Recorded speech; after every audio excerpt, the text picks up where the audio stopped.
बिना विद्युत के इतना बड़ा जो पत्थर है उसको इतनी तेजी से कैसे घुमाया जा सकता है कि इस प्रकार की वहाँ पर हमें स्तंभ दिखें, ये हमें अभी तक समझ में नहीं आया। तो अभी कोई स्पष्ट उत्तर है नहीं। उंगली के 3 भाग हैं। इतना छोटा जो शिल्प है, इतना छोटी जो मूर्ति है, इसके भी भाव भंगिमाएं आपको दिखती हैं। कोई हंस रहा है, कोई मुंह फुला रहा है, कोई अगर दुंदुभी बजा रहा है तो उसके जो ये गाल हैं ये फूले हुए दिख रहे हैं। इतना बारीकी से उन्होंने काम किया है। किसी भाग में मोर की श्रृंखला है, किसी भाग में हाथियों की श्रृंखला है। तो हाथी सबसे नीचे होंगे क्योंकि हाथी भार उठाने वाले हैं। उसके ऊपर फिर अश्व होंगे, उसके ऊपर फिर मोर होंगे। और इसी में रामायण और महाभारत की पूरी कथा भी उकेरी गई है। 1 इंच भी ये खाली नहीं छोड़ते थे। स्तंभ के ऊपर जो ब्रैकेट होते हैं उसके स्थान पर उन्होंने बहुत सुंदर मदनिकाएं लगाई। तो कोई उसमें अपने दर्पण में अपने आप को देख रही है, कोई पैर से कांटा निकाल रही है, कोई पुस्तक पे लिख रही है, कोई विलास कर रही है। कोई ऐसी मूर्ति जिसने आपको एकदम अमेज कर दिया? अगर आप पश्चिमी पेंटिंग को देखेंगे, चित्रकला को देखेंगे, तो वो फोटोग्राफ की तरह it captures a moment in history. तो यह जो एक शिल्प है जिसमें भागदत्त लड़ रहा है अर्जुन से, 3 उसमें समय के क्षण बताए हुए हैं। एक में वो पीछे से चार्ज कर रहा है, आगे अटैक करने के लिए अपने आप को प्रिपेयर कर रहा है। दूसरे में वो ऊपर हवा में उसको उछाला हुआ दिखता है और तीसरे में अर्जुन उसको मार रहे हैं। तो ऐसे 3 क्षण उस कथा के एक ही शिल्प में है। तो हमारे जो चित्रकला है इसमें पूरे कथानक बताए जाते हैं, ना कि केवल एक क्षण। हिंदू शिल्पी मूर्ति बनाता नहीं है, देवता को बनाया नहीं जा सकता। देवता तो पहले से ही उस पाषाण के अंदर है, वह उसमें से जो अननेसेसरी मटेरियल है उसको वो हटा देता है।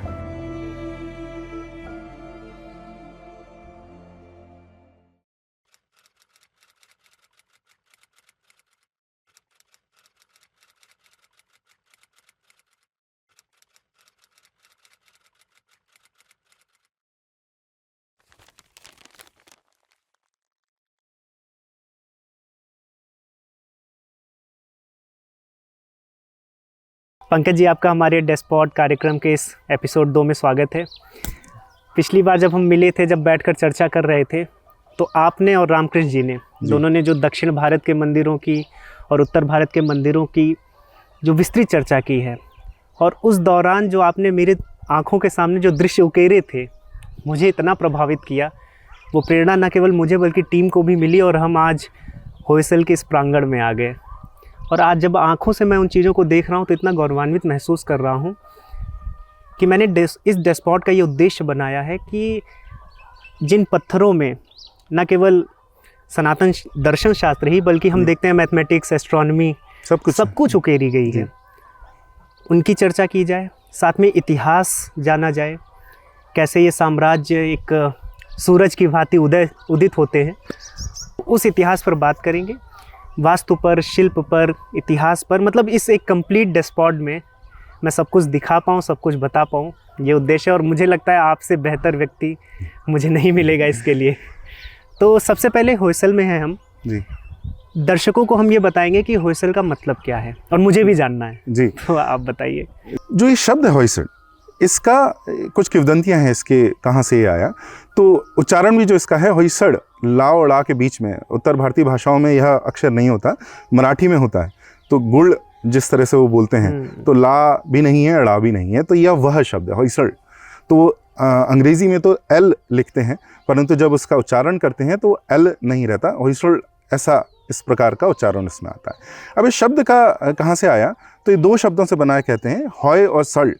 तो एक व्यक्ति था जिसका नाम जो सड़ ये था, और ऐसा बोलते हैं कि उसने एक चोल राजा को, उसके ऊपर जब एक बाघ आक्रमण कर रहा था तो उसको हराया था, उसको मारा था और उसको बचाया था। तो वहाँ से हॉय मतलब हिट करना, मारना, और टाइगर को मारना। तो इनका जो सील भी आप देखेंगे होयसड़ में, तो एक बड़ा वीर जो इनके संस्थापक हैं वो एक शेर से लड़ रहे हैं, तो फिर इनका ये सील भी बन गया।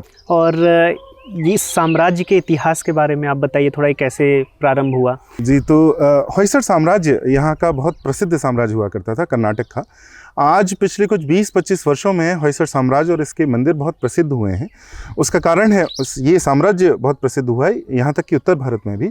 उसका कारण है यहाँ के जो मंदिर हैं, और मंदिर में विशेष रूप से जो इनकी शिल्प कला है, जितनी बारीकी से की गई शिल्प कला है, यह पूरे भारत में कहीं और नहीं मिलती। उत्तर में अगर हम जाएँ तो सोलंकी राजवंश के जो कुछ नमूने हैं, कुछ जो मंदिर हैं, उनमें बहुत सुंदर है, परंतु इतना बारीक जो यहाँ पर आपको होयसड़ मंदिरों में मिलेगा, ये और कहीं नहीं मिलता है। तो ये उस एक साम्राज्य था जो लगभग 11वीं शताब्दी से कुछ 14वीं शताब्दी तक रहा, बहुत बड़ा साम्राज्य नहीं था। अच्छा। पर यह भी हमारे शक्ति को, हमारे देश की, हमारे राजाओं की, हमारे समाज की शक्ति का परिचायक है कि एक छोटा सा साम्राज्य जिसने लगभग 1000 से ऊपर, 1000 से ऊपर बहुत बड़े, बहुत विशाल मंदिरों का निर्माण किया, जिसमें से इस्लामी आक्रमण में लगभग 900 अब समाप्त हो चुके हैं, 100 ही बचे हैं। पर आज भी 100 से ऊपर, मैं स्वयं कुछ 115 कुछ मंदिरों में जा चुका हूँ, होयसड़ मंदिरों में, जो यहाँ दक्षिण कर्नाटक में हैं, आज भी वे मंदिर बचे हुए हैं।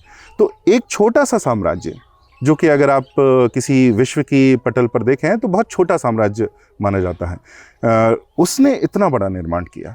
तो यह हमारे देश की समृद्धता, हमारे समाज की शक्ति, हमारे राजाओं का जो राजवंश हैं, उनका जो समर्पण है कला, ज्ञान, विज्ञान, दर्शन के प्रति और सौंदर्य के प्रति, उसको दर्शाता है।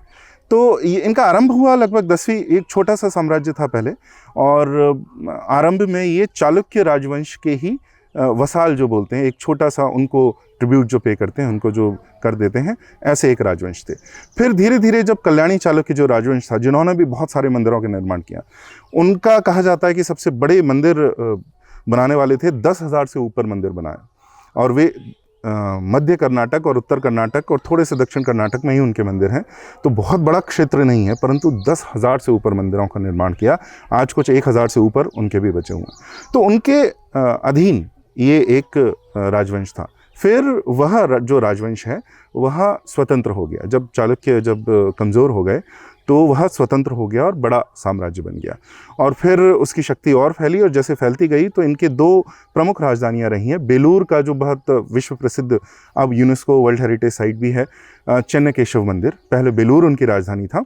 और उसके बाद आज जो हलीबेडु जिसको बोलते हैं, जहाँ पर होयसलेश्वर एक सबसे बड़े, उनका जो अभी तक का सबसे बड़ा मंदिर है, वहाँ उनकी राजधानी बदली, वहाँ पर ले जाई गई। उसका पहले नाम, इनके साम्राज्य में नाम द्वार समुद्र था। अब उसका अर्थ ये है कि समुद्र के जो तटीय जितने भी जो बंदरगाह हैं, उनका रास्ता, उनका पथ द्वार यहाँ से होके जाता था। तो ये एक प्रकार से जब विदेश से कुछ जो पोत आते हैं और बंदरगाह पे उतारते हैं, तो उनसे जो सामान लाया जाता है, पहला जो आपको नगर मिलता है बड़ा, तो वह द्वार समुद्र था। तो पंकज जी, जैसे जब हमें आपने बताया था, और मैं आपसे ही सीख रहा हूँ क्योंकि मैंने अभी कोई पुस्तक इस तरह से पढ़ी नहीं है आर्किटेक्चर पर, वास्तु पर, इतिहास तो मैं फिर भी पढ़ते रहता हूँ। तो मुझे ये पता है कि जो दक्षिण भारत की शैली उसको द्रविड़ शैली कहते हैं, और उत्तर भारत की नागर शैली। तो ये द्रविड़ शैली के मंदिर हैं। ये अब यही यहाँ की बड़ी रुचिकर बात है कर्नाटक की। अच्छा। कि यहाँ पर द्रविड़ शैली भी है, और अगर हम ऊपर जाएंगे तो नागर भी मिलेगी, परंतु कर्नाटक जिसके लिए बहुत प्रसिद्ध है, होयसड़ और चालुक्य जिसके लिए बहुत प्रसिद्ध हैं, वह एक तीसरी शैली है। तो जैसा आपने बोला, उत्तर में नागर, दक्षिण में द्रविड़, और कर्नाटक में इसको वेसर बोलते हैं। वेसर शब्द का अर्थ ही है मिक्स, मिला जुला। तो जिसमें नागर और द्रविड़ दोनों शैलियों के कुछ कुछ आपको चिन्ह उसमें देखने को मिलते हैं। इसका एक और नाम है, क्योंकि यह जो क्षेत्र है कर्नाटका है, तो कर्नाट द्रविड़, इस परंपरा को कर्नाट द्रविड़ परंपरा बोलते हैं। तो कुछ जो शोधकर्ता हैं वो ये कहते हैं कि है तो यह द्रविड़ परंपरा ही, परंतु उसमें एक नई परंपरा है। तो ऐसा उनका क्लासिफिकेशन जब हम बोलते हैं, तो उनका कहना है ये बिल्कुल अलग नहीं है द्रविड़ से, परंतु द्रविड़ की ही एक बहुत ही नई परंपरा है जो और कहीं नहीं है। और कुछ ऐसा कहते हैं कि नहीं, यह अलग ही है, ये इतनी भिन्न है, जैसे भाषाओं में भी होता है कि उड़िया बांग्ला से इतनी भिन्न है कि वो कहते हैं कि अलग भाषा है, या असमिया बांग्ला से इतनी भिन्न है कि अलग भाषा है। कुछ लोग अंग्रेज़ों के समय में ये समझते थे कि असमिया बांग्ला का ही एक डायलेक्ट है, एक बोली है, पर ऐसा नहीं है। तो इस तरह के कुछ मतभेद हैं, भिन्न हैं, परंतु वे सब बहुत अलग शैली के रूप में भी ओके रह जाता है। हम जिस मंदिर में आज खड़े हैं, वीर नारायण मंदिर बेलावाड़ी, ये जितने होयसड़ मंदिर हैं सबसे सुंदर मंदिरों में से एक है।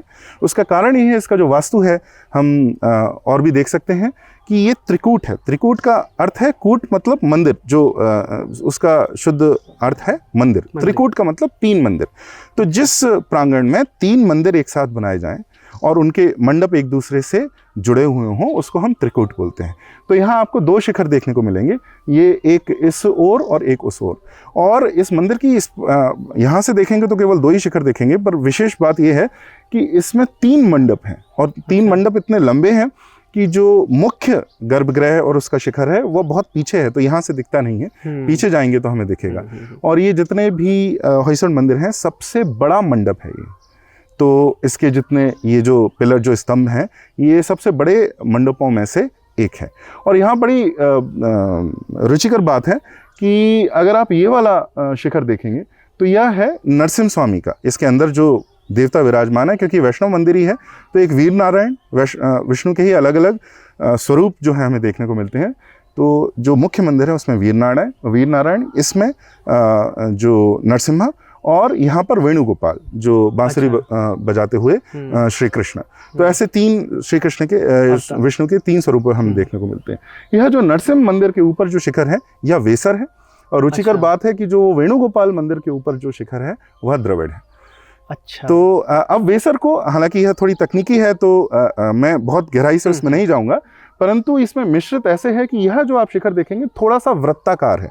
जो द्रविड़ शिखर है वो कभी भी वृत्ताकार नहीं होगा, वो चौकोर या इस तरह के शेप में, या तो पूरा वृत्त होगा, वो एक अलग आकार है, परंतु वृत्ताकार उनके शिखर नहीं होते। पिरामिड्स की तरह टीयर्स होते हैं कि जैसे स्लैब एक के ऊपर एक के ऊपर एक के ऊपर स्लैब होते हैं, यह जो मुख्य द्रविड़ शैली है बनाने की। तो उस शिखर में आपको वैसे ही 4 आपको तल दिखेंगे। यहाँ पर तल तो है, इसका मतलब द्रविड़ भी है, परंतु बीच में घुमाया गया है इसको। जो गर्भगृह है, 4 दीवारें हैं, उनको घुमाया गया है।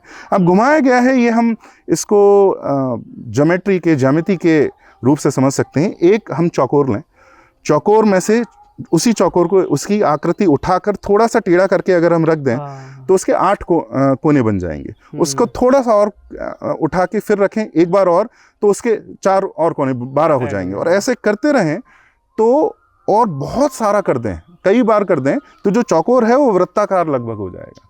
अगर आप इसको करते रहेंगे, ये ज्यामिति में भी एक समस्या होती है कि आप स्क्वायर को सर्कल कैसे बनाएं। तो ये हमारे भारतीय गणित में भी यह बहुत बड़ी चर्चा है कि जो यज्ञ वेदी में भी इसमें बहुत सारे उसके फॉर्मूले हैं कि आप स्क्वायर को सर्कल कैसे बनाएं।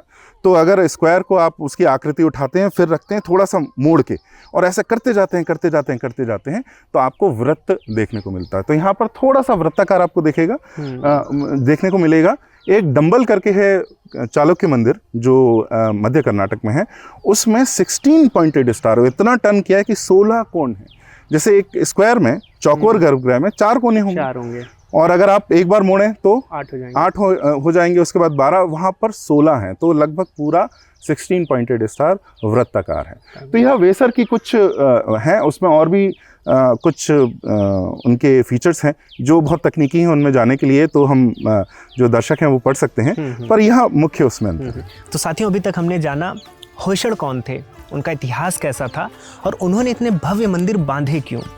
लेकिन यहाँ ठहरिए, ये मंदिर केवल श्रद्धा के प्रतीक नहीं है, बल्कि हिंदू बेजोड़ इंजीनियरिंग के चमत्कार हैं। इन्हें सिर्फ पत्थर के ऊपर पत्थर रखकर नहीं बनाया गया है, बल्कि इनको बनाने में गणित की सटीकता और वास्तु की जो सबसे उन्नत तकनीकी रही है उसका प्रयोग किया गया है। और ये प्रयोग ऐसा था कि आज भी जब आधुनिक इंजीनियर इन मंदिरों को देखते हैं तो स्तब्ध रह जाते हैं। मंदिर वो क्षेत्र या वो मंदिर वो पॉइंट क्यों रहे हैं जहाँ पर हमने सारे इंजीनियरिंग एप्लीकेशन किए हैं, क्योंकि ये फैक्ट्रीज़ नहीं है, यहाँ से हम कुछ बना नहीं रहे हैं, प्रोडक्ट नहीं बना रहे हैं। साइंस का एप्लीकेशन यहाँ क्यों, यहाँ से हमें कोई रॉकेट नहीं उड़ाना है, ये कोई लॉन्च पैड तो है नहीं।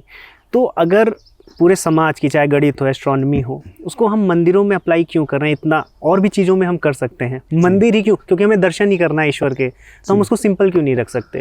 जी, ये दृष्टि आज की हो गई है जब हम मानते हैं कि रिलीजन कुछ एक अलग चीज़ है जो जीवन का एक अलग आयाम है, और हमने ये भूल कर दी है कि हिंदू धर्म को, सनातन धर्म को भी हम रिलीजन समझते हैं, ईसाईयत और इस्लाम जैसा, जो मैंने पहले की कुछ पॉडकास्ट में भी स्पष्ट किया है कि रिलीजन और धर्म अलग अलग है। तो धर्म में आपका जीवन और अध्यात्म ये अलग अलग आयाम है ऐसा नहीं माना जाता। अध्यात्म के आसपास ही पूरा जीवन जो है वह उकेरा जाता है, उसी के आसपास हम कह सकते हैं कि आधारित होता है। केंद्र में अध्यात्म होता है, केंद्र में जो सीक्रेट है डिवाइन होता है, और उसके आसपास पूरे समाज की गणना होती है। और इंजीनियरिंग इनमें बहुत उत्कृष्ट जो है इंजीनियरिंग लगी है हमारे मंदिरों में। उसका कारण ये है कि इनको बनाया गया था जिससे ये दशकों नहीं, शताब्दियों नहीं, सहस्राब्दियों तक चलें। और हाँ, ये चल भी रहे हैं। यह मंदिर भी 800 वर्ष से पुराना है, और आज भी ऐसा लगता है कि जैसे कि कुछ वर्ष पहले ही बनाया गया हो, तो इतना अभी भी अच्छे से यह खड़ा हुआ है। तो उसके लिए आपको ऐसी इंजीनियरिंग तो लगानी ही पड़ेगी जो आपके कई सारी जो पीढ़ियां हैं वो उनको देखते रहें और उनके लिए भी ये धर्म के स्तंभ बने खड़े रहें। तो स्तंभ की अब बात आती है तो यहाँ जैसा मंडप मैंने बताया कि यह सबसे बड़े मंडपों में से एक है होयसड़। तो यहाँ पर जो आपको जो स्तंभ दिखेंगे उनमें बहुत पैने आपको ऐसे गोले दिखेंगे और जो ऐसा लगता है कि मशीन से काटा गया है। तो इसको लेथ टर्निंग बोलते हैं। लेथ कुछ नहीं है कि आप एक नीचे एक फड़ रखें, ऊपर एक फड़ रखें और बीच में एक स्टोन को, एक पत्थर को लेकर और उसको गोल गोल घुमाएं। आज भी लेथ टर्निंग होती है। तो वो यह लेकिन बहुत हैवी मशीन्स होती हैं जिसमें विद्युत का, बिजली का प्रयोग होता है, क्योंकि इतने बड़े पत्थर को तेजी से घुमाने में बहुत समय लगेगा। तो यह अभी तक हमें पता नहीं है, हमने किया तो है ही और कोई चमत्कार नहीं है। हमने अपने बाहुबल से और अपनी बुद्धि से और अपनी इंजीनियरिंग से ही यह किया है। विद्युत तो उस समय नहीं था। बिना विद्युत के इतना बड़ा जो पत्थर है उसको इतनी तेज़ी से कैसे घुमाया जा सकता है कि इस प्रकार की वहाँ पर हमें स्तंभ दिखें, ये हमें अभी तक समझ में नहीं आया। तो अभी कोई स्पष्ट उत्तर है नहीं। जो शोधकर्ता हैं वो यह नहीं बता सकते कि एग्जैक्टली ये कैसे बनाया गया है, परंतु बनाया तो गया है। तो कुछ ना कुछ तकनीक तो उन्होंने ली होगी और विद्युत उस समय हमारे पास नहीं थी। और जो दूसरा, होयसड़ मंदिरों में तो जो शिखर हैं बहुत ऊंचे नहीं होते हैं, परंतु इनके गोपुरम जहाँ जहाँ बने हैं वो बहुत ऊंचे हैं, क्योंकि इनमें जो ध्यान दिया गया है वह जो शिल्प की बारीकी पर दिया गया है, ना कि मॉन्यूमेंटैलिटी। बहुत बड़े बनाने के बजाय क्षेत्र तो बहुत बड़ा होता है, पर होयसड़ मंदिरों का जो आयाम है वो हॉरिजॉन्टल अधिक है बजाय कि वर्टिकल होने के। तो इतने ऊंचे नहीं होते लेकिन फैले होते हैं, बड़े विस्तृत होते हैं और उन पर शिल्प बहुत अच्छा होता है। परंतु इसके लिए भी आपको अगर शिखर बांधना है तो की स्टोन कैसा रहेगा, ये देखिए शुद्ध पत्थर में बना हुआ है। तो इतना सारा पत्थर, इसका हज़ारों टन जो वज़न है वह कैसे यह बिना किसी सीमेंट के, बिना किसी आधुनिक तकनीक के और बिना किसी लोहे का बहुत प्रयोग करे हुए ऐसे सीलिंग कैसे बनाए, उसके लिए आपको जो इस प्रकार की इंजीनियरिंग चाहिए बहुत ध्यान से आपको करना पड़ेगा। अगर आपने थोड़ी सी भी गलती कर दी तो वह जो ढांचा है वो भरभरा के नीचे ढह जाएगा। तो इसमें गलती की संभावना बहुत कम है, त्रुटि की संभावना बहुत कम है।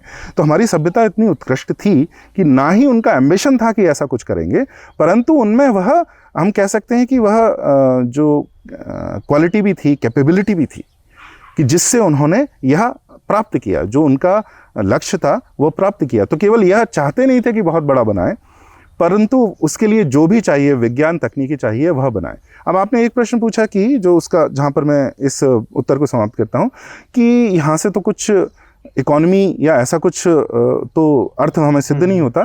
तो ये गलत अवधारणा है अब हमारी, क्योंकि 1947 के बाद जिस प्रकार से राज्य ने मंदिरों के ऊपर अपना अधिकार जमाया और जो अंग्रेज़ों के समय में होने लगा था और जो स्वतंत्रता के बाद भी रहा, उस समय बहुत भ्रम होता है, क्योंकि मंदिरों का जो इकोसिस्टम है वो टूट चुका है। पहले मंदिर केंद्र हुआ करते थे जहाँ वित्तीय व्यवस्था का और बहुत सारी व्यवस्थाओं का। दीपा दोराई स्वामी तो ये तक कहती हैं अपनी पुस्तक में कि हमारे यहाँ नगर बांध के उसके बीच में मंदिर नहीं बनाया जाता था, मंदिर बांध के उसके आसपास नगर प्रकट हो जाता था। क्योंकि देखिए, जब एक देवता है, मंदिर है, उनके नित्य कर्म है, नित्य पूजा अर्चना है, तो उनके लिए जो पुष्प चढ़ते हैं, जो भोग चढ़ता है, जो वस्त्र पहनते हैं, फिर जो पुजारी हैं और अलग अलग जो इनका ध्यान रखने के लिए जो एक मंदिर में जितने भी व्यक्ति और समुदाय हैं वो उनके मंदिर के आसपास ही रहते हैं। फिर जो भक्त आते हैं वो कुछ प्रसाद चढ़ाते हैं, कुछ अगरबत्ती लगाते हैं और कुछ अभिषेक कराते हैं। तो जो भी इकॉनमी, वो फिर बहुत दूर से आते हैं तो किसी धर्मशाला में रुकते हैं, कुछ भोजन भी करते हैं और इस प्रकार से बहुत सारा कुछ स्पेंड कर। अभी राम मंदिर का ही बात आ रहा है कि उन्होंने 400 करोड़ कितना जो है कर दिया है केवल सरकार को। तो यह मंदिर इकॉनमी क्रिएटर्स हैं। ये जो बार बार ये प्रश्न आता है कि मंदिर से क्या होगा, इससे तो हॉस्पिटल बना देते। मंदिर से जो इकॉनमी क्रिएट होगी उससे हॉस्पिटल भी बनेगा, उससे स्कूल भी बनेगा, उससे बाकी सारे जो संस्थान भी बनेंगे। और पहले तो मंदिरों, जो मैंने कहीं और भी बात की है कि मंदिर तो केवल अध्यात्म उसका केंद्रीय बिंदु है, अध्यात्म के लिए, दर्शन के लिए तो हम जाते हैं, परंतु उसके बाद वो कई संस्थान उसके संग जुड़े हुए हैं। जैसे अस्पताल उसमें होता है, उसमें वृद्ध आश्रम भी होता है, उसमें बच्चों के पढ़ने की व्यवस्था भी होती है, उसमें कला का आप कह सकते हैं कि एक छोटा विद्यालय भी होता है।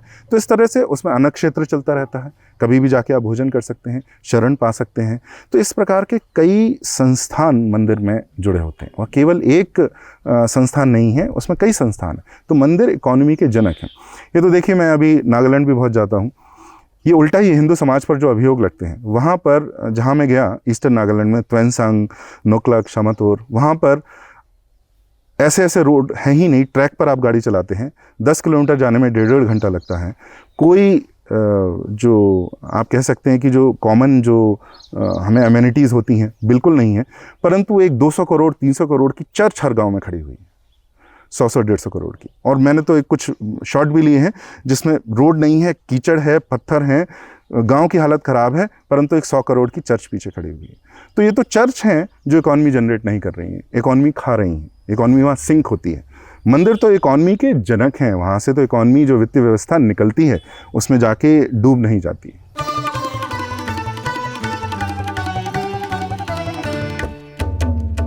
तो पंकज जी, आपने बहुत अच्छे से हमें समझाया कि कैसे ये कोई रिलीजन नहीं है जो आप अलग से एक पार्ट बना रहे हैं। आध्यात्म या फिर जो धर्म है वो जीवन का अभिन्न अंग है। तो जीवन में जितना भी आप उत्कृष्ट सीखते जा रहे हैं वो आपके आध्यात्म और धर्म में भी दिखेगा। इनफैक्ट अगर आज हम एआई में बहुत आगे बढ़ जाएं और ये विजयनगर होता, तो वो एआई का उपयोग भी हम आध्यात्मिकता में करते, किसी ना किसी स्पिरिचुअल अपलिफ्टमेंट में करते। ये हमने समझा कि इंजीनियरिंग इसलिए हमारे धर्म का बहुत अभिन्न अंग रहा। ऐसी और इंजीनियरिंग के बारे में बताइए, जैसे आपने वो बताया कि कैसे स्क्वायर से हम सर्कल बना रहे हैं, बनाते हैं, रोटेट। और भी ऐसी इंटरेस्टिंग चीज़ें बताइए जिससे हमारे जो ना केवल विज्ञान और टेक्नोलॉजी में इंटरेस्टेड बच्चे, बल्कि जो हेरिटेज पर जो गर्व कर सके। मैं तो सामने से देख रहा हूँ, तो कुछ ऐसा बताइए हमारे दर्शकों को। तो जैसे इसी मंदिर में हम इसकी अगर भित्ति देखें, दीवार देखें जो मंदिर की बाहर से, तो वैसे तो अगर एक चौकोर हमने अगर एक स्ट्रक्चर बनाया, एक ढांचा बनाया है, मंदिर लगभग ये चौकोर होते हैं, जो द्रविड़ यहाँ पर शैली में जो शिखर बांधा गया है उसका चौकोर गर्भगृह है। तो चौकोर गर्भगृह में 4 दीवारें होंगी, 4 साइड होंगी, क्योंकि एक ओर से तो द्वार होगा, तो 3 दीवारें होंगी जहाँ पर हम शिल्प बना सकते हैं। पर अब हिंदुओं ने इस पर विचार किया कि इसमें सरफेस बढ़ा कैसे सकते हैं, जिस पर हम शिल्प उकेर हैं, ऐसे और सरफेस कैसे बना सकते हैं। तो देखिए, ये हम इसको ज्यामिति के द्वारा हम समझ सकते हैं और दिखा सकते हैं कि एक दीवार है या सीधी है। अब सीधी दीवार में हमने क्या किया है कि जो बीच का भाग है वह हम, आप ये मानिए, खिसका के आप थोड़ा आगे ले आए। यानी इसको कैसे बनाएंगे कि एक तो दीवार सीधी है, आप एक और पत्थर का मोटा स्लैब लाएंगे और उसके ऊपर लगा देंगे। तो अभी पहले एक ही सरफेस था, अभी एक साथ कितने हो गए, 2 इधर, एक आगे और 2 दूसरे दिशा में, तो 5 सरफेस आपको एक साथ मिले। इसके अगर एक बार और बढ़ाएंगे तो 2 सरफेस और बढ़ेंगे, फिर एक बार और बढ़ाएंगे तो 2 सरफेस और बढ़ेंगे। इसको हिंदू मंदिर शैली में अंग्रेजी में से स्टैगरिंग बोलते हैं। वॉल को स्टैगर कैसे करते हैं, सरफेस कैसे और बढ़ाते हैं, तो इससे भी वृत्ताकार बनता है। जो बीच में जो दीवार का भाग होता है जहाँ पर देवता को कराया जाता है उसको हम रथ बोलते हैं। जिस रथ में देवता की मूर्ति होती है, जो यहाँ भी आप देख सकते हैं, जो सुंदर देवता की जो बीच में जो मूर्ति होती है उसको हम रथ बोलते हैं। तो जितनी बार आप आगे लाएंगे उतने रथ आप बनाएंगे। तो कई बार एक रथ, त्रिरथ, पंचरथ, सप्तरथ और नवरथ तक होता है। साथियों, मंदिर बन गए, मंदिर के गर्भगृहों में मूर्तियां भी स्थापित कर दी गईं, और जितना योगदान इन पत्थरों का है, उन मंदिरों को हजारों वर्षों तक जीवित रखने में उतना ही योगदान उन योगियों का भी है जिन्होंने इनको जीवित रखने के लिए अपने जीवन की आहुति दे दी। और आज मैं आपको ऐसे ही एक योगी से मिलवाने वाला हूं जिनके परिवार ने पिछले 800 वर्षों से ऐसे ही एक मंदिर को जीवित रखा है। आज मैं आपको मिलवाने वाला हूं श्री प्रशांत भारद्वाज बेलावाड़ी जी से, जो श्री वीर नारायण स्वामी मंदिर के प्रधान अर्चक हैं। और हम सीधा उनके श्रीमुख से इस इतिहास के बारे में जानेंगे, क्योंकि ये इतिहास भले पुस्तकों में दर्ज ना हुआ हो, लेकिन उनके खून में दौड़ता है।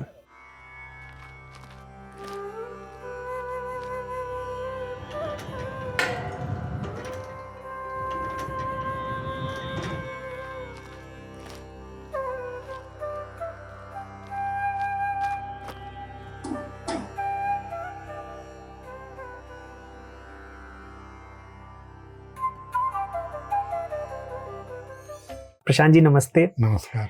जैसा कि मुझे ज्ञात है कि पिछले 400 सालों से आपके परिवार ने इस मंदिर की देखभाल की है, यहाँ पर पूजा अर्चना का कार्य करते हैं।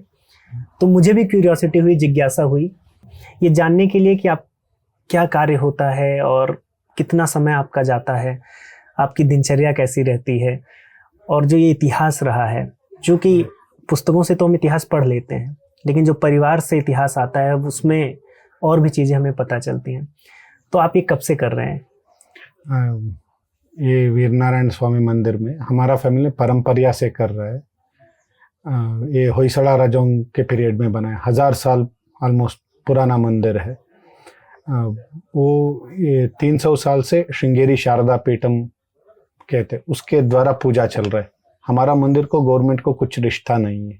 अच्छा। वैसा स्टेट गवर्नमेंट के अंदर आता है सब मंदिर। यहाँ पे ये मठ का मंदिर है, इसीलिए मठ द्वारा ही चल रहा है। और क्लीनिंग प्रोटेक्शन वो सब आर्कियोलॉजिकल डिपार्टमेंट वालों ने देखते हैं, क्योंकि ये नेशनल मॉन्यूमेंट जैसा कंसिडर किया है। उसके अंदर वो प्रोटेक्शन क्लीनिंग वो सब वो देखते हैं। हमारा फैमिली यहाँ पे 400 साल तक हमारे पास डॉक्यूमेंटेड प्रूफ है। उसके पहले भी हमारा फैमिली था, उसको प्रूफ नहीं है, वैसा अच्छा चल रहा है। वो क्या करते हैं, पिताजी ने बेटे को चुनते हैं कौन इसके क्वालिफाइड है, वो कौन कंटिन्यू कर सकते हैं। वैसा मेरा पिताजी के साथ भी वो 5 ब्रदर्स थे, वो मेरा दादाजी ने मेरा पिताजी को चुना, वैसा वैसा कंटिन्यू हुआ। मुझे वैसा ऑप्शंस नहीं था, क्योंकि अच्छा, मैं अकेला था। मेरा बहन है, वो बाहर रहते हुए शादी हो गया। वैसा मैंने भी बाहर पढ़ाई ये सब किया। उसके साथ साथ ये हमारा आगम शास्त्र कहते हैं, वैखानस आगम, उसी के तरह से यहाँ पे पूजा होते है। वो पूजा का पद्धति वैखानस आगमा कहते हैं। वो भी मैंने 5 साल पढ़ाई किया। उसके बाद 3 साल विद्वत भी किया, वो विशिष्टाद्वैत विद्वत कहते हैं। उसके साथ जनरल एजुकेशन भी किया। वैसा मुझे ऑप्शंस था बाहर जाने के लिए, भगवान का आशीर्वाद था, इसका वजह से यहाँ पे कंटिन्यू कर रहा हूँ। 2010 से कंटिन्यू हुआ, अभी तक 15 साल से पूजा कर रहा हूँ। तो प्रशांत जी, वैसे हमारे साथ पंकज जी भी हैं, जिनके माध्यम से मैं आपसे भी बात कर पा रहा हूँ। पंकज जी बता रहे हैं आर्किटेक्चर के बारे में, हम जगह जगह जा रहे हैं उनके साथ। आप यहाँ के वरिष्ठ पुजारी हैं, प्रधान सेवक हैं, तो आप भी कुछ इस मंदिर के बारे में हमारे दर्शकों को कुछ विशेष बातें बताइए जो शायद उनको ना पता हो। हाँ, ये वीर नारायण स्वामी मंदिर 900 के ज़्यादा हुआ है इस मंदिर को बना के। होयसड़ा राजाओं ने बनाया। हम कहते हैं ऑलमोस्ट 1000 साल का पुराना मंदिर है। जैसा वीर बल्लाड़ा, नरसिम्हा बल्लाड़ा, वो 2 राजाओं का पीरियड में ये मंदिर बनाया। यहाँ का विशेषता है तो हर साल 23 मार्च वीर नारायण भगवान के ऊपर रोशनी पड़ते है। उतना वास्तु प्रकार को मंदिर को बनाया। और 108 पिलर है, 108 भी 108 टाइप है। और भगवान का मूर्ति यहाँ पे शालिग्राम शिला में बनाया। वो बहुत कम मिलते हैं आपको देखने के लिए। ये इस मंदिर को त्रिकुटाचला मंदिर कहते हैं। सेंटर में नारायण, लेफ्ट साइड में कृष्ण भगवान है, राइट साइड में नरसिंह भगवान है। आर्कियोलॉजिकल डिपार्टमेंट वालों ने ऑल ओवर इंडिया सर्वे करके कृष्ण भगवान को सर्टिफिकेट किया है देश में सबसे सुंदर कृष्ण भगवान का मूर्ति, क्योंकि उतना लक्षण है, उतना प्रोपोर्शनेटली किया है। यहाँ का नरसिंह भगवान भी योग मुद्रा में है। कहते हैं ना लोग अभी योगा या सब, 1000 साल पहले भी भगवान योग स्थिति का यहाँ पे देख सकते हैं। उतना विशेष जगह है। और यहाँ पे और एक मेन चीज़ क्या है, तो यहाँ पे अटैक नहीं हुआ है इस मंदिर के ऊपर। इसी का वजह से क्या क्या मंदिर है पूरा इंटैक्ट है। इंटैक्ट बाहर थोड़ा लोकल वालों ने डैमेज किया है वो पहले, उसके बाद नेचुरली भी थोड़ा इफेक्ट हुआ है। उसके वजह से पूरा मंदिर कब बनाया उस टाइम पे क्या था, अभी भी वैसे ही है। वो देखना 1000 साल पुराना मंदिर वैसा अच्छा कंडीशन में देखना वो भी कम है, वो अच्छा बात भी है, यहाँ पे बचा हुआ है जैसा। और उस दिन से ठीक ठाक तरह से पूजा चल रहा है, वो भी एक अच्छा बात है।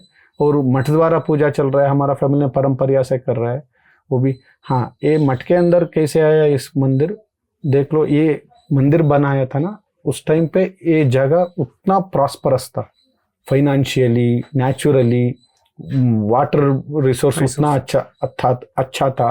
वो सब देख के वो मंदिर बनाता था। इसका वजह से पूरा जगह उतना अच्छा होना चाहिए, वो पर्पसफुली उसी जगह सेलेक्ट करता था।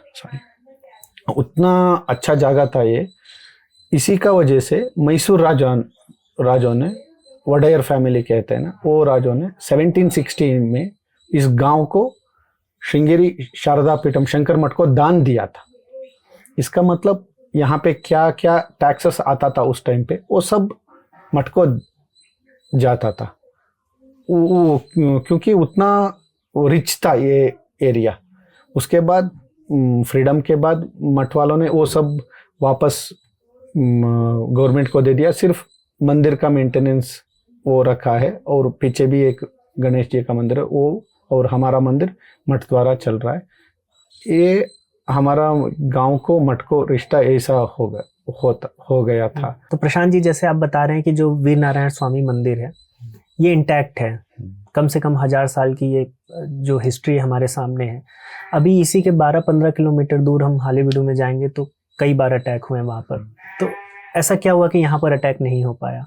ये थोड़ा अंदर भी था और यहाँ तक आने नहीं दिया गांव वालों ने, वैसा फाइट करके बचा लिया। इसका वजह से यहाँ तक नहीं पहुंचा। वो पूरा ट्रूप वहाँ पे गए थे, कहते यहाँ पे भी थोड़ा लोग आए थे, उसको फाइट करके वापस भेज दिया, जैसा वैसा प्रोटेक्ट किया।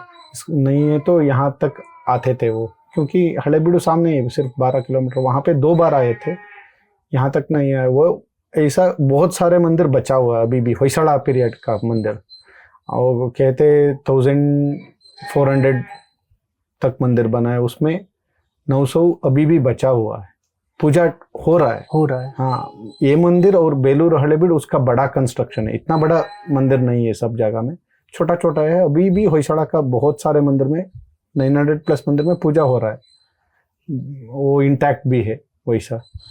वो हर जगह वो नहीं पहुंच पाए, इसका वजह से वो पर्पसफुली वहाँ पे क्यों अटैक किया। वो दोनों होयसड़ा का कैपिटल सिटी था, बेलूर और हलेबीडु। अच्छा। बेलूर के ऊपर बीजापुर सुल्तान ने अटैक किया, यहाँ पे हलेबीडु मंदिर मलिक काफर ने अटैक किया 2 बार वैसा। और वीरनारायण का विशेषता है यहाँ पे, शकासुरा नाम का एक राक्षस था। अच्छा। उसको वध करने के बाद नारायण ने स्थिति में खड़ा है। क्यों वीर नारायण कहते उसके बारे में बता रहा हूँ। नारायण ऊपर हाथ में पद्म और गदा पकड़ा है, नीचे राइट हैंड व्याघ्र हस्ता कहते हैं, और लेफ्ट हैंड में एक छोटा अस्त्र भी पकड़ा है, आयुध है, वीर मुद्रा कहते हैं। 4 हाथ में क्या क्या होते हैं उसके अलग ऊपर हम अलग अलग नाम से भगवान को बुलाते हैं। यहाँ पे वीर मुद्रा पकड़ा है, इसका वजह से वीर नारायण नाम आया, श्रीदेवी भूदेवी के साथ। और यहाँ पे प्रभावली कहते हैं, उस जगह पे दशावतार भी है। दशावतार में सब जगह में कई जगह पे देखने को मिलेगा, कई जगह पे नहीं मिलेगा। बौद्ध अवतार है यहाँ पे। अच्छा। हाँ, वो 900 साल पहले का मंदिर में बौद्ध अवतार था, इसके यहाँ पे प्रमाण मिल जाता है हम। और आप मैं अभी आपने बोला दशावतार, तो मैं देख रहा था कि हाँ। चारों तरफ किस प्रकार से। इसमें एक चीज और मैंने देखी कि आगे के जो भाग है उसमें तो कार्विंग अच्छी बनाई गई है। हाँ। पीछे प्लेन है। हाँ, करेक्ट। तो पीछे क्यों छोड़ दिया? ये मंदिर 2 राजों का पीरियड में बना है। अच्छा। पहला पोर्शन वो वीरा बल्लाड़ा का, वो आर्किटेक्चर अलग था, प्लेन था। क्योंकि आपको पहले मंदिर हासन के सामने है दोड्डगदवल्ली लक्ष्मी मंदिर, वो डॉक्यूमेंटेड प्रूफ मिला है, वो पहला मंदिर जैसा उनके वजह से बताते। वहाँ पे पूरा मंदिर प्लेन है, वो चालुक्य का इन्फ्लुएंस था होयसड़ा के ऊपर। अच्छा। इसका वजह से वैसी स्टाइल में मंदिर था, और ये भी उसी पीरियड का है। उसके बाद नरसिम्हा बल्लाड़ा ने अगला पोर्शन कंटिन्यू किया, वहां पे हर जगह यूज करने के लिए ट्राई किया है। यहाँ इसलिए शिखर में भी भित्ति कहते हैं, साइड में भी, वॉल्स में भी कार्विंग्स है। वो भी यहाँ पे रामायण महाभारत जैसा स्टोरी नहीं मिलेगा। चतुर्विंशति विष्णु कहते हैं, 24 टाइप ऑफ विष्णु और दशावतार, वो सब यहाँ पे किया है। हनुमान है, गरुड़ है, और यहाँ पे भी बाहर बौद्ध और बुद्ध का कार्विंग है, वैसा मिल जाता है। इसीलिए वहाँ पीछे का पार्ट को आगे का पार्ट को डिफरेंस है। प्रशांत जी, इतनी डिटेल में जानकारी देने के लिए और समय देने के लिए मैं आपका बहुत बहुत आभारी हूँ। पूरी टीम बहुत बहुत आभारी है। हम दर्शन भी करेंगे अभी, और शायद आपके साथ भोजन भी होगा। जरूर। नहीं, इतना दूर, इतना छोटा गांव आप ढूंढ के पंकज जी के हिसाब आप तरफ से आया, वो भी मुझे बहुत अच्छा लगा। आपके काम पे आपका पूरा टीम के मैं भी बहुत धन्यवाद बोलना चाहता हूँ। आप ऐसा हर एक छोटा छोटा जगह एक्सप्लोर करते रहे। आपको आपका ज़िंदगी में ऐसा भगवान का आशीर्वाद हमेशा होना चाहिए, ऐसा और ज़्यादा, क्योंकि हमारा देश उतना बड़ा है, उतना विशेष जगह है, हर एक 100 किलोमीटर के कुछ ना कुछ स्पेशल चीज़ मिल जाता है। उतना विविधता है हमारा, अभी भी बचा हुआ है हमारा देश में, वो आपको एक्सप्लोर करना चाहिए। आपको बहुत बहुत धन्यवाद यहाँ तक आया, और बेस्ट ऑफ लक आपको आगे का प्रोजेक्ट के लिए, सब काम के लिए। आपने तो छोटी छोटी जगह बोली, हमारे लिए बहुत बड़ी बड़ी जगहें हैं और पूरा जीवन ही इसी में है कि ऐसी जगहों पर जाएं, क्योंकि हम तो बस पुस्तकों में रह गए और जब जाते नहीं हैं तो बहुत ढेर सारी ऐसी चीज़ें होती हैं जो आपको गलत, आप सोशल मीडिया पे देखते हैं या ऐसा देखते हैं, बहुत सी ऐसी बातें होती हैं जो एक दूसरे को लड़ाती हैं। जब आप जाते हैं तो आपको समझ में आता है कि पूरा भारत एक ही सूत्र में बंधा हुआ है। बाहर कुछ भी हो, हमारा देश में वो सांस्कृतिक हिसाब है, वो आध्यात्मिकता क्या है, वो यहाँ पे ही सिर्फ मिलते हैं। फिर से आपका धन्यवाद करना बहुत चाहूँगा बहुत आपके समय के लिए। नमस्कार। नमस्कार। तो पंकज जी, मुझे जितना समझ में आ रहा है आपकी बातों से और आपके ज्ञान से कि जो होयसल के मंदिर रहे हैं उनका वास्तु इस तरह से डिज़ाइन होता था कि ज़्यादा से ज़्यादा शिल्प बनाया जा सके। और जैसा कि मैं देखा भी और हमने कुछ वीडियोस भी लिए कि जो मूर्तियां दिखाई गई हैं, ज़्यादा से ज़्यादा हम देख रहे हैं कि पौराणिक कथाएं उसमें दिखती हैं। उसमें अर्जुन की भी मूर्ति दिखती है, कोदंड श्री राम जी की दिखती है। तो क्या ये केवल डेकोरेटिव ही है या फिर और भी इसके ऊपर वो कुछ सोच रहे थे, या और भी वो क्रिएटिविटी की डायरेक्शन में आगे बढ़ रहे थे? कुछ ऐसा आपने देखा है कि जहाँ पे आपको लगा कि सच में यहाँ पर बहुत ही ब्रिलियंट वर्क हुआ है? जी देखिए, सौंदर्य के लिए तो है ही। तो जैसा आपने कहा, बिल्कुल सही बात है कि यहाँ वास्तु इस प्रकार से बनाया गया कि अधिक से अधिक शिल्प, अधिक से अधिक मूर्तियाँ उकेरी जा सकें। जैसा हमने स्टैगरिंग में देखा कि एक सरफेस है, उसको कितने, उसमें सरफेस कितने अधिक हम बढ़ा सकें जिससे कि अधिक से अधिक मूर्तियाँ, अधिक से अधिक देवता हम वहाँ पर ला सकें। तो अब इसमें सौंदर्य तो है ही, ये कुछ भी ऐसा नहीं होता था, आपने भी मंदिर को देखा, और इसमें कहीं से भी सौंदर्य से कोई कॉम्प्रोमाइज़ किया हो, उसमें कहीं कमी हो, ये तो बिल्कुल नहीं। तो सौंदर्य के लिए तो है ही, क्योंकि हमारे यहाँ कला की परिभाषा है जो सुंदर हो, जो जिसका एक मीनिंग हो, जिसका एक अर्थ हो, और जो आपको चेतना के ऊंचे स्तर पर ले जाए। तो हम जब दो बात करेंगे, सौंदर्य तो होना ही चाहिए, परंतु वह उसके अंदर एक गहरा अर्थ है। तो ये अर्थहीन रूप से कहीं तो भी मूर्तियां लगी हुई हैं केवल सुंदरता के लिए, जो आज हम इंटीरियर डेकोरेशन में जिस प्रकार से हम कोई वस्तु रख देते हैं या कोई मूर्तियां भी रख देते हैं, वैसा नहीं है। उनका एक अर्थ है, किस दिशा में कौन से देवता हैं, यह शास्त्र संगत है कि इस दिशा में ऐसी ही मूर्ति होनी चाहिए, इस दिशा में ऐसे ही देवता होने चाहिए, मंडप में कौन से देवता होने चाहिए, मंडप के बाहर कौन से देवता होने चाहिए, गर्भगृह के बाहर की भित्ति पे कौन से होने चाहिए, गर्भगृह के अंदर जो प्रधान देवता हैं उनके द्वारपाल कैसे हों, उनके ललाट बिंब पर जो गेट है, जो द्वार है, द्वार के अलग अलग जो भाग हैं, तो ऊपर कौन होने चाहिए, उसमें जो हमारे ग्रह हैं, नवग्रह हैं, और इस प्रकार से कई सारे जो देवी देवता हैं वो किस स्थान पर होना चाहिए, ये ठीक निर्धारित है। शास्त्रों में बहुत विस्तृत रूप से बताया गया और उसी रूप से यहाँ पर उनको बनाया गया इन शिल्प को। तो शास्त्र में विस्तृत वर्णन है कि कौन से देवी देवता कहाँ हो, और शास्त्र में भी ऐसा नहीं है कि मनमाने ढंग से ऐसा लिख दिया है। तो जो दर्शन है, हम जिसको सिंबॉलिज्म बोलते हैं, सांकेतिक अर्थ बोलते हैं, उस संकेत का अर्थ है कि कोई बड़ा गहरा दर्शन उसके पीछे छुपा हुआ है। तो ये जैसे अष्ट दिक्पालक हैं, दिशा के पालक जो देवता हैं, जो रक्षा करते हैं, अलग अलग देवता अलग अलग स्थानों पर विराजमान है। तो एक तरह से पूरा लेआउट है जहां उन्होंने बहुत अच्छे से ये सोचा है दर्शन के अनुसार, हिंदू दर्शन के अनुसार, कि कौन से देवी देवता कहाँ हो, द्वार कहाँ हो, मंडप कहाँ हो, गर्भगृह कहाँ हो। तो इसका बड़ा विस्तृत ढंग से उन्होंने यहाँ पर उकेरा गया। अब उसका एक ये होता है कि होयसड़ मंदिरों में शिल्प किस रूप से विशेष है, क्योंकि शिल्प के लिए ही जाना जाता है। अभी हम बेलूर में देखेंगे कि जो मदनिकाएं हैं, स्तंभ हैं, स्तंभ के ऊपर जो ब्रैकेट होते हैं, ब्रैकेट हम सीधा ऐसा भी जो सपोर्ट करने के लिए, ब्रैकेट अगर हम समझे वास्तु में, तो जो स्तंभ है, स्तंभ के ऊपर जो छज्जा है, जो छत्र है, छत्र गिरे ना इसलिए वहाँ पर हम एक पत्थर ऐसा लगा देते हैं, उसको ब्रैकेट बोलते हैं।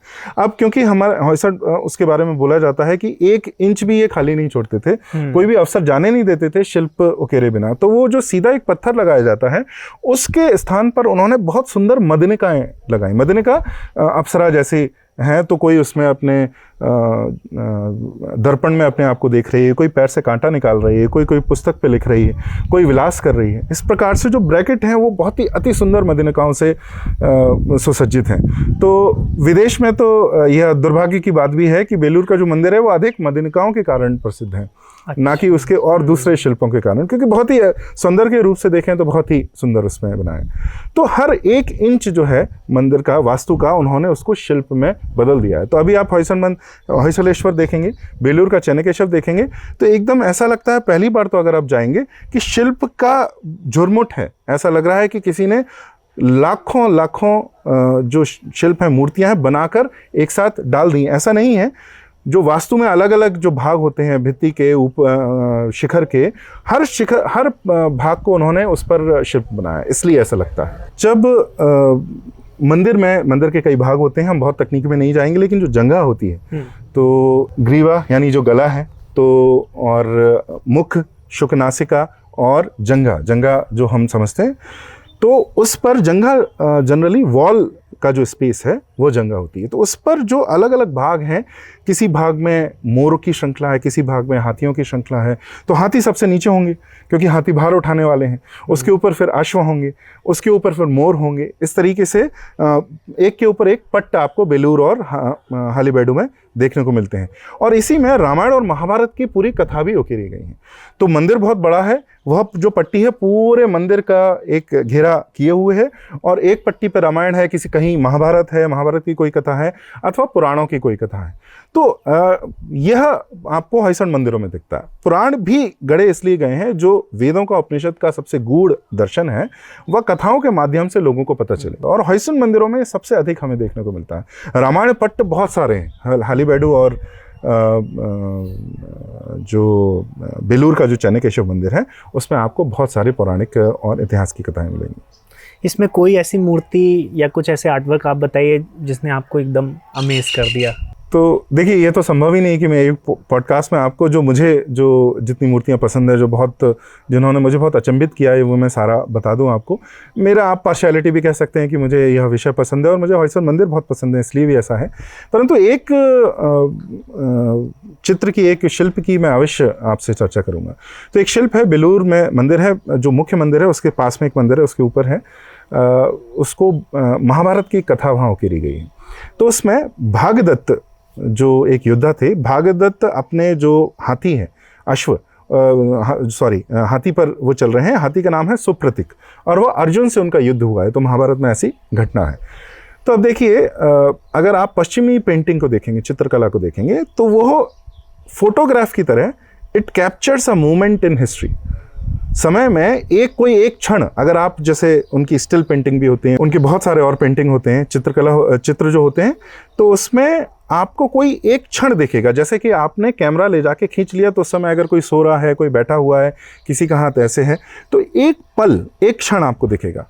अभी अगर आप हमारे यहाँ जो चित्र देखें, हमारे यहाँ जो पहाड़ी चित्रकला और राजस्थानी, राजपूत और डोगरी, ये सब चित्रकला देखें, तो उसमें आप देखेंगे कि एक सीक्वेंस है, क्रोनोलॉजिकल टाइम फॉलो नहीं हुआ है, सीक्वेंस है कि यहाँ पर प्रेमी आया है, प्रेमिका सबसे ऊपर, अगर राइट हैंड साइड पे जो अपर मोस्ट पे, प्रेमिका अंदर अपने शयन कक्ष में है, प्रेमी यहाँ पर द्वार पर है, बीच में द्वारपालक हैं। तो बीच में जो कई स्टेजेस हैं कि द्वारपालक को वो भुलावा देते हुए अंदर जो घुस रहा है, तो 6-7 स्टेजेस उसमें बताए गए हैं। तो पश्चिमी जो शोधकर्ता हैं, जो इंटेलेक्चुअल्स हैं, बुद्धिजीवी हैं, वो ये कहते हैं कि हिंदुओं को समय की समझ नहीं थी, तो ये कुछ भी बना देते थे। ऐसा कैसे हो सकता है कि ये इसमें अभी वो बाहर है और अंदर भी है, एक ही फ्रेम में बाहर और अंदर कैसे हो सकते हैं? एक ही व्यक्ति है, एक ही शरीर है, तो ऐसा कैसे हो सकता है?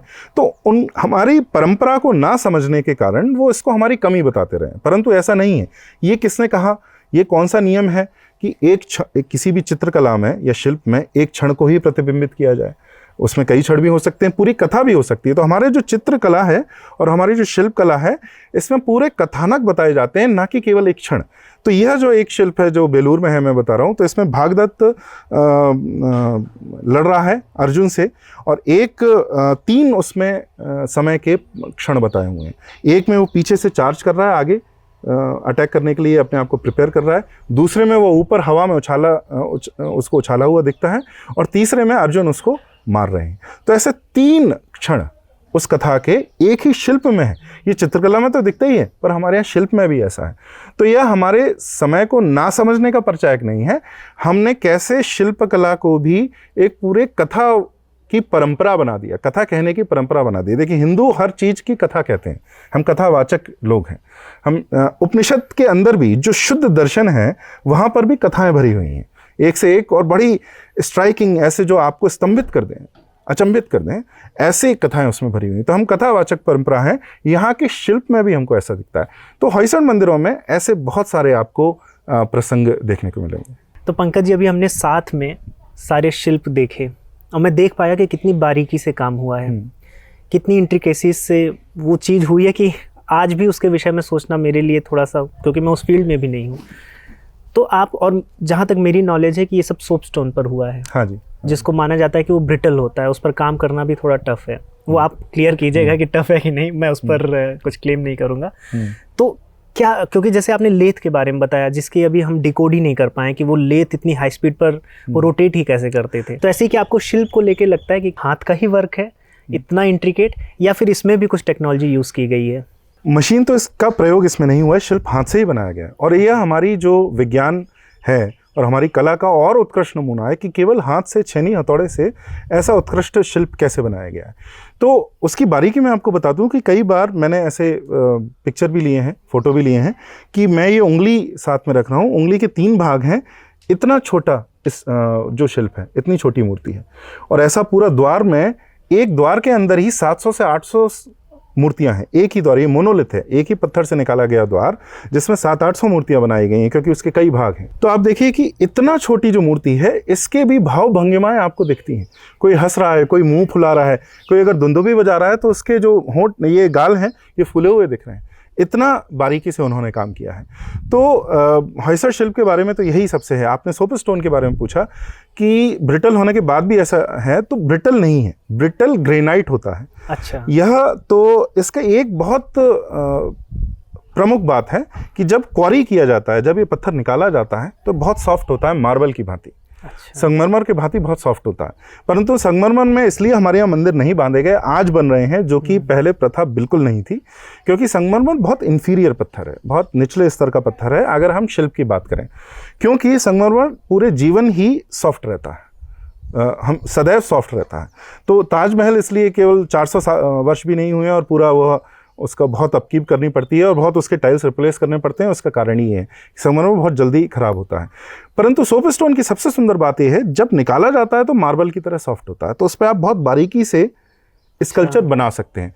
पर 10 वर्ष के अंदर विंड और एयर, जल और वायु के एक्शन से वह बहुत कठोर हो जाता है।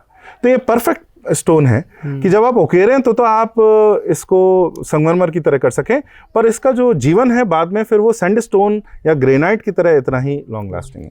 इसलिए उन्होंने यह सोप स्टोन चुना।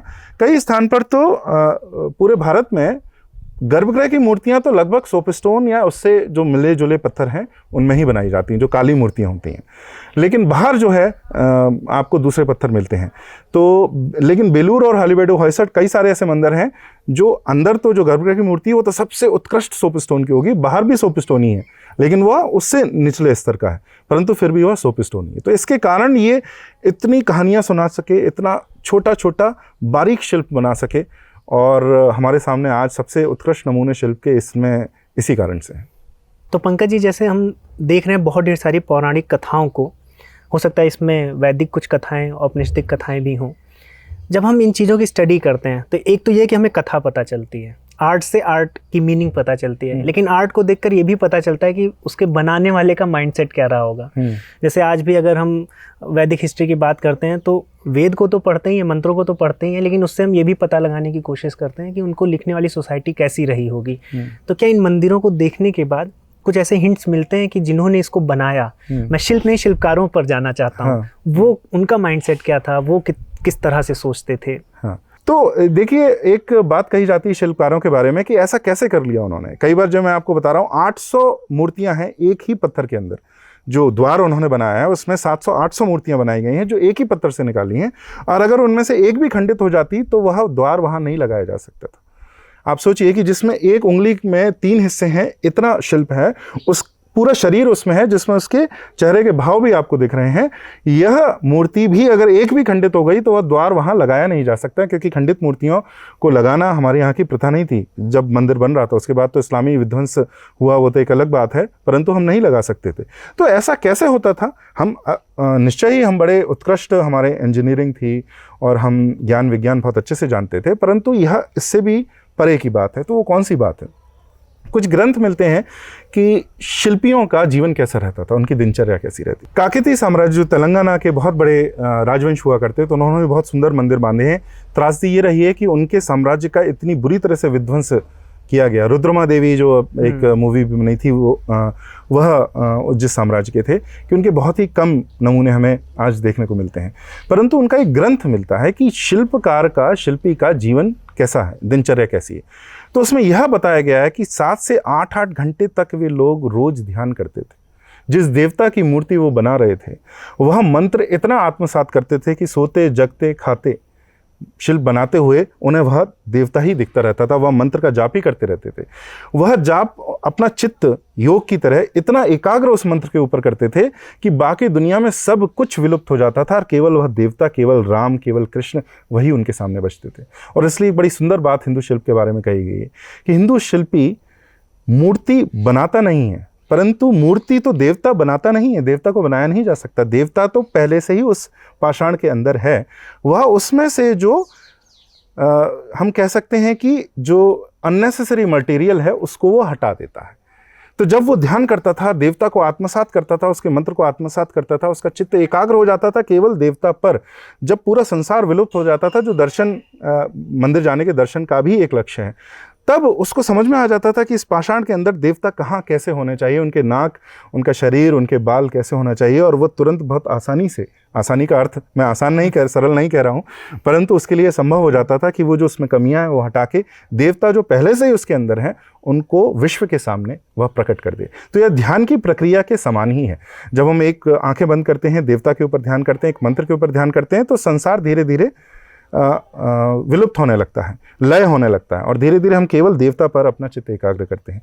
वैसे एक यहाँ पर हम जब बात आती है तो जो दर्शन की बात है कि मंदिर जाने के कई उसमें दार्शनिक आयाम हैं। एक आयाम की हम चर्चा यहाँ पर बिल्कुल कर सकते हैं। जब मंदिर में एक व्यक्ति एंटर करता है, जब उसके अंदर प्रवेश लेता है, तो एक श्रृंखला होती है। सबसे बाहर अगर आप खजुराहो में जाएं या होयसड़ मंदिर में भी जाएं, तो सबसे बाहर जो भित्तियाँ हैं वहाँ पूरे संसार उकेरा हुआ है।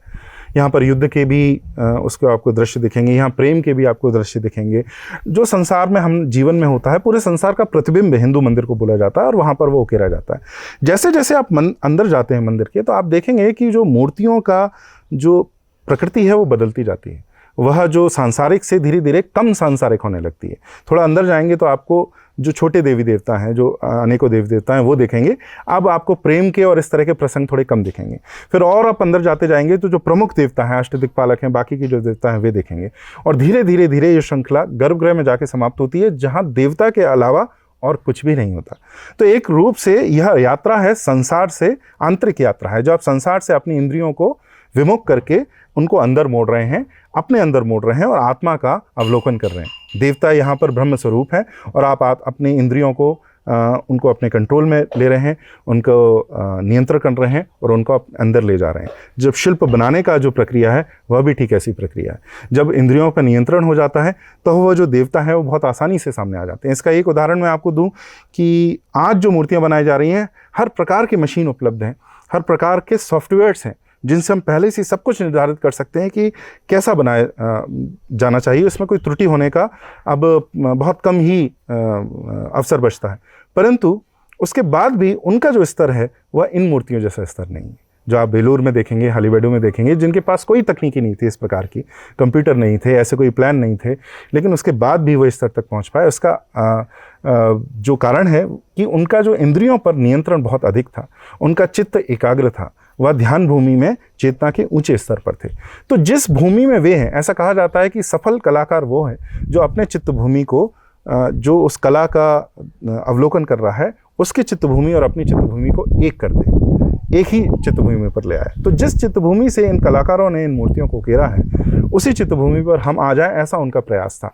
तो इतना हम उनके जीवन के बारे में जानेंगे तो हम अपने जीवन को उठा पाएंगे। इसमें एक छोटा प्रश्न पंकज जी मेरे मस्तिष्क में आ रहा है। एक्चुअली मैं ये पहले पूछना चाहता था, आपने इतना अच्छा उत्तर दिया जब दर्शन की बात की कि बहुत ढेर सारी चीज़ें बनाई गई हैं, सांसारिक चीज़ें आपको बाहर मिलेंगी। जैसे जैसे आप देवता के नियर जाएंगे, आप नज़दीक जाएंगे, तो आपको दिखेगा कि कैसे कैसे चीज़ें आप इंद्रिय निग्रह कर रहे हैं। जी, मेरा प्रश्न ये था कि जैसे हम पौराणिक कथाओं को देख रहे हैं, ईश्वर से रिलेटेड जितनी भी चीज़ें हम मंदिर में देख रहे हैं, तो क्या ऐसे भी कुछ ऐतिहासिक घटना भी हमें मंदिरों पर दिखती है जो जिससे हमें किसी राजा के बारे में पता चलता हो?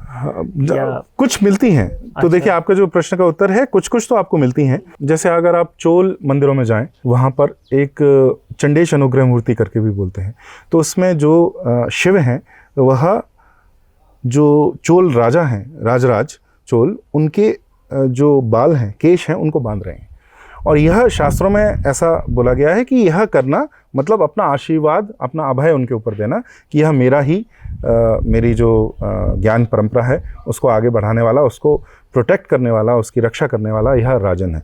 तो ऐसे कुछ घटनाएं हमको मिलती हैं, ऐसे कुछ शिल्प भी मिलते हैं। परंतु फिर मैं ये कहूँगा कि उन्होंने अगर ये इतिहास को उकेर रहे होते तो ये ऐतिहासिक हो जाते, परंतु उन्होंने ऐसा नहीं किया। उन्होंने ऐसे शिल्प उकेरे हैं जो आज भी आपके और मेरे जीवन में उनका महत्व है, ना कि ऐसे जो केवल हम इतिहास के लिए हम पढ़ते। क्योंकि अगर केवल ऐतिहासिक मूल्य है तो यहाँ से निकाल के इसकी रक्षा बहुत अच्छे से म्यूजियम के अंदर हो सकती है। या अगर केवल इतिहास ही इसका लक्ष्य है तो इस पूरे मंदिर को डिसमेंटल करके एक बहुत सुंदर म्यूजियम बना के अंदर रखा जाए। ना उस पर वायु पड़ेगी, ना उस पर जल पड़ेगा, और उसको बहुत अच्छे से प्रिजर्व किया जा सकेगा। परंतु इसका अर्थ केवल यह नहीं है। तो कुछ आपको इतिहास देखने को मिल सकता है, ऐसी कुछ मूर्तियाँ और भी हैं, कई स्थान पर आपको कुछ कुछ मूर्तियाँ मिलेंगी। परंतु इसलिए उन्होंने इतिहास के बजाय, देखिए, प्रशस्तियाँ करते थे। आपको हर मंदिर के आगे होयसड़ और चालुक्य बहुत सारी प्रशस्तियाँ डालते थे। मंदिर के बाहर आपको एक पत्थर मिलेगा जिस पर संस्कृत में और कन्नड़ा में आपको पूरा जितना ऐतिहासिक जो विवरण है वो वहाँ देते थे। तो इतिहास वहाँ पर मिलेगा, परंतु मंदिर में जो शिल्प और वास्तु का प्रयोग है उसको इतिहास के बजाय वह मतलब जो आज हम हिस्ट्री समझते हैं, हिस्ट्री नहीं उकेरी गई, उस पर इतिहास और पुराण उकेरे गए। हमारा जो इतिहास का सिद्धांत है वो हिस्ट्री से अलग है। हमारे यहाँ इतिहास केवल वो नहीं जो घटना हुई है, परंतु जब उसको हमने एलिवेट किया, ऊपर उठाया, उसके एक धर्म ग्रंथ बना के जो धर्म का उपदेश देता है, तब जाके वह इतिहास बनता है। तो इतिहास तो उकेरा गया है, पर यहाँ हिस्ट्री नहीं मिलेगी।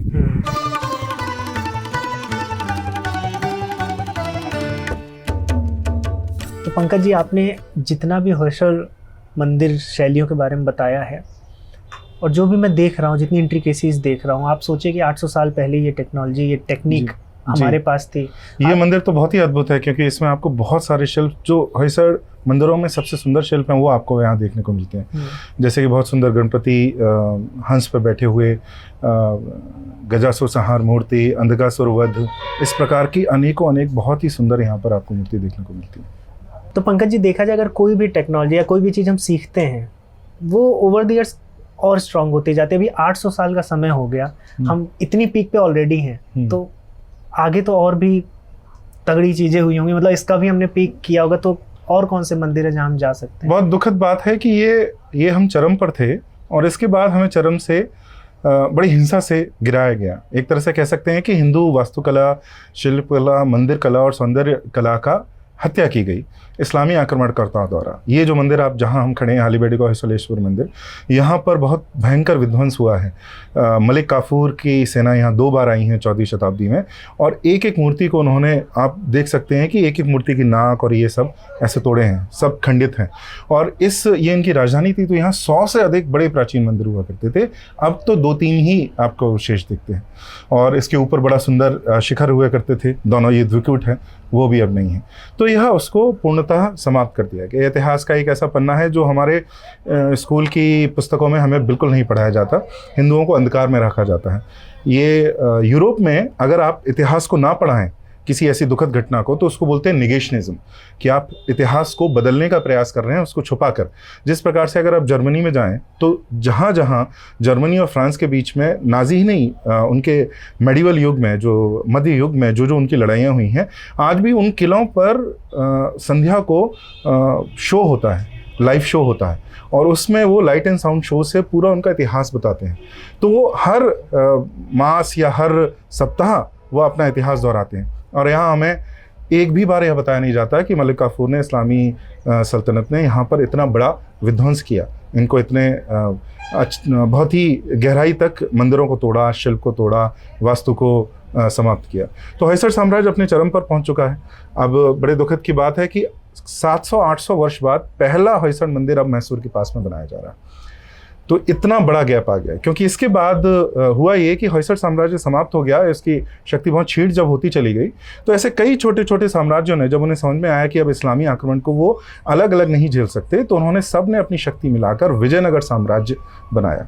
तो हरिहरन बुक्का जो हैं, उनको अपना राज्य समर्पित किया कि जिससे एकजुट होकर हिंदू लड़ सकें। तो ये हिंदू एकता की बात है, हिंदू एक नहीं हो सकते, यह बिल्कुल गलत है।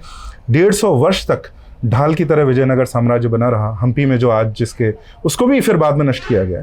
उसके बाद फिर मराठा आए, और निरंतर यह जो हिंदुओं का जो विरोध है इस्लामी आक्रमणकर्ताओं से, वह चलता रहा।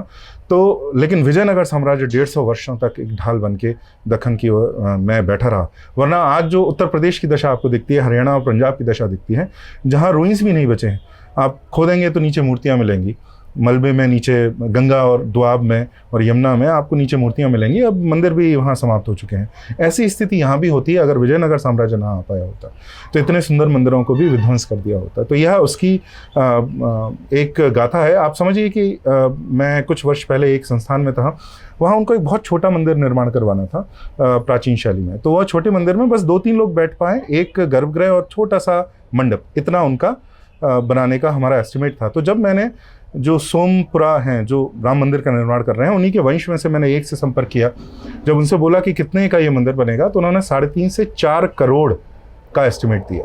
तो आज अगर आप आज के वित्तीय व्यवस्था में, इस युग में अगर इस मंदिर का आकलन करें, तो बिलियंस ऑफ डॉलर से कम की लागत नहीं लगी होगी। तो वो समाज कितना समृद्ध होगा और वो विध्वंस कितना गहरा होगा, जिससे कि यह जो ऊर्जा है हिंदू समाज की, वह समाप्त हो गई। तो बड़े दुख की बात है। उसके बाद राजनीति और समाज का तो विद्रोह हिंदुओं का चलता रहा, वह आज भी चल रहा है। हम देख रहे हैं कि कैसे हमने राम मंदिर पुनः निर्माण किया है, वह तो चलता रहा, परंतु इस कला का समाप्ति हो गई।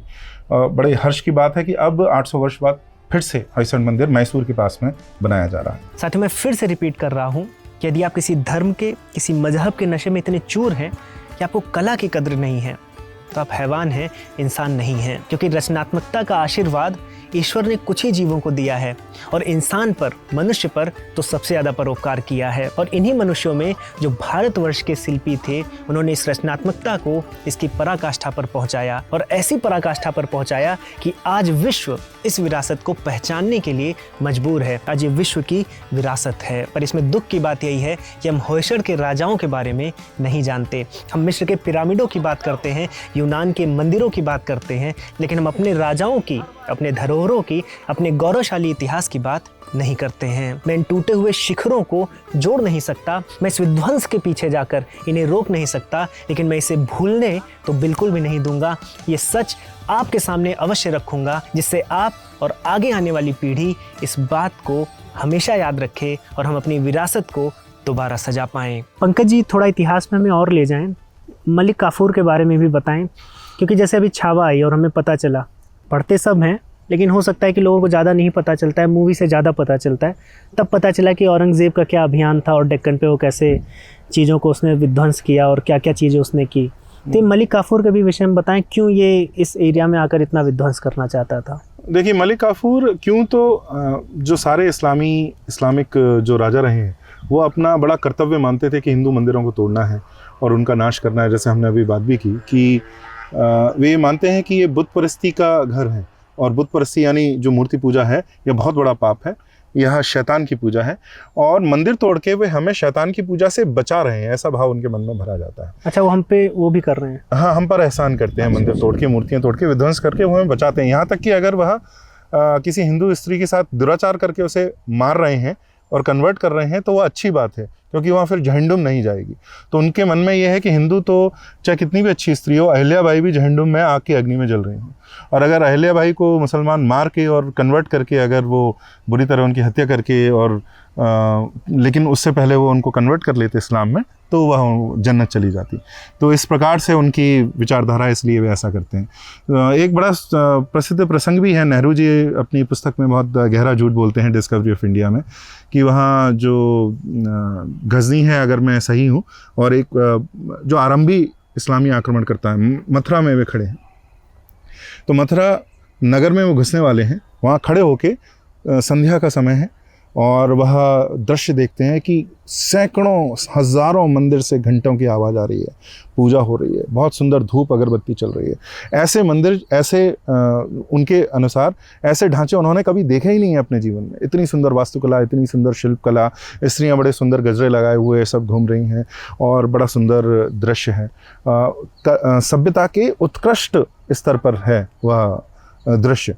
और नेहरू जी यहाँ तक बोल के समाप्त कर देते हैं, परंतु सत्य यह है कि उसके बाद ये कहता है कि जाओ और इस पूरे एक एक मंदिर को तोड़ दो, जो इसका विरोध करेंगे ब्राह्मणों को उनके गले काट दो, स्त्रियों के संग दुराचार करो, जो कि हुआ। मथुरा का भयंकर विध्वंस हुआ। फिर जब घौरी आता है, घौरी के बाद दिल्ली में शासन इनका जब स्थापित होता है, तो दिल्ली सल्तनत जब बनती है, फिर उसके बाद एक के बाद सल्तनत आती है। तो जब खलजी आते हैं, अलाउद्दीन खलजी, खलजी का एक गुलाम होता है मलिक काफूर, और ऐसा भी कहा जाता है कि उसके संग समलैंगिक संबंध थे, क्योंकि इनको वहाँ पर ये शब्द भी उनके उसमें लिखा जाता है, लौंडाबाजी, ऐसा करना।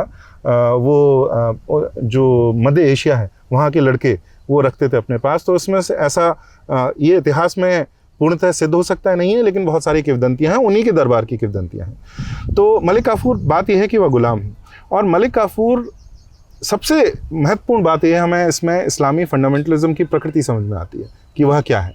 इसमें मैं आपको इंटरप्ट कर रहा हूँ, मलिक काफूर गुलाम है, मतलब वो हिंदू था?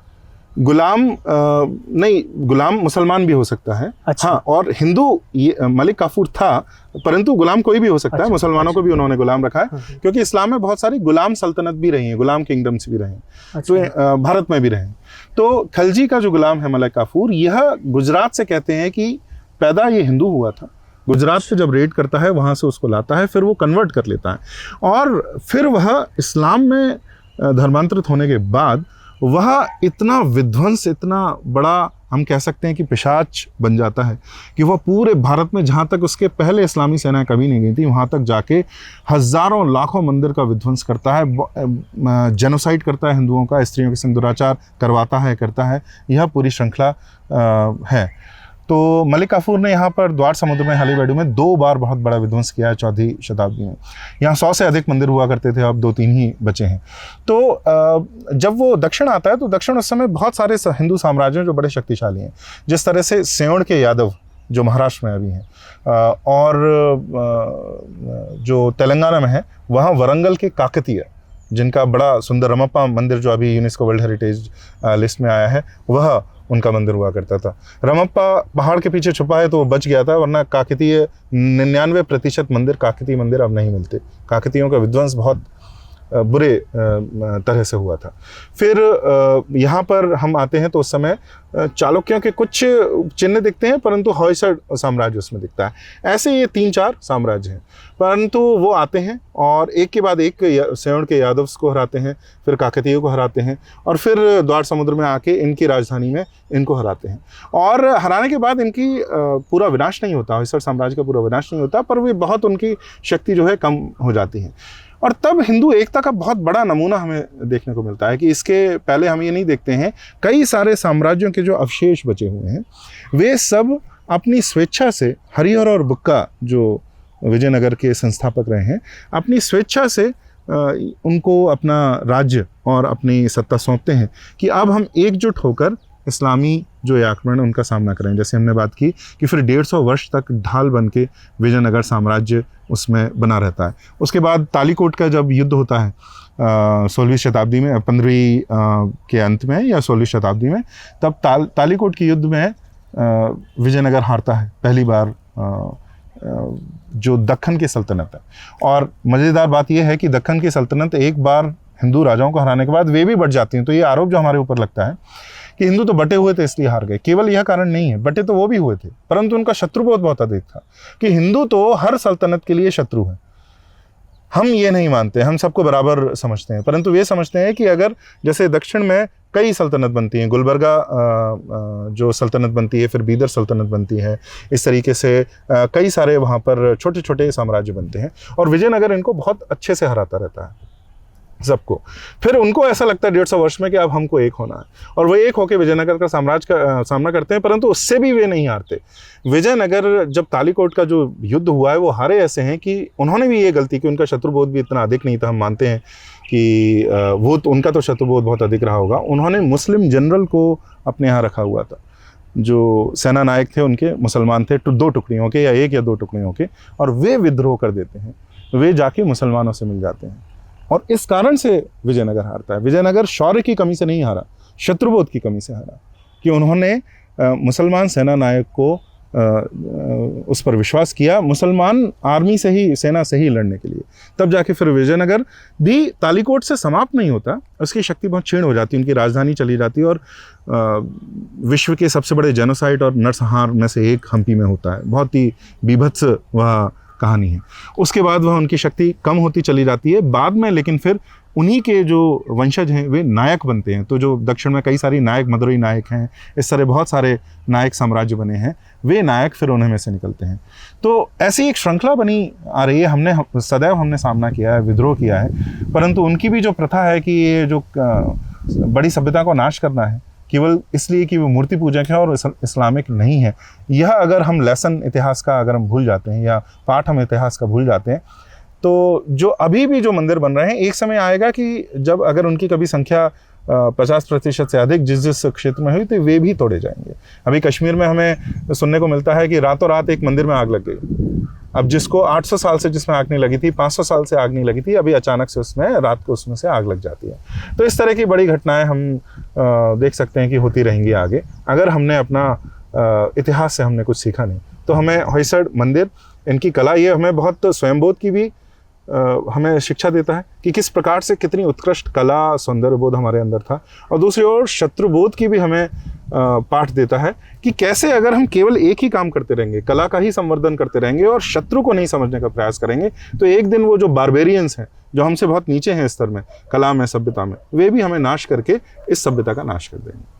तो ये अगर हम यहाँ से पाठ नहीं लेते हैं तो हमारे लिए, हमारे समाज और हमारे भविष्य के लिए ठीक नहीं। साथियों, मैं निश्चय से कह सकता हूँ कि इस डेस्पॉट को देखने के बाद मंदिरों का क्या महत्व होता है आप समझ गए होंगे। लेकिन केवल सुनना और देखना काफ़ी नहीं है, आपको अपने घरों से निकलना होगा, ऐसी जगहों पर आना होगा और पर्यटक बनकर नहीं, आपको एक भक्त बनकर आना होगा।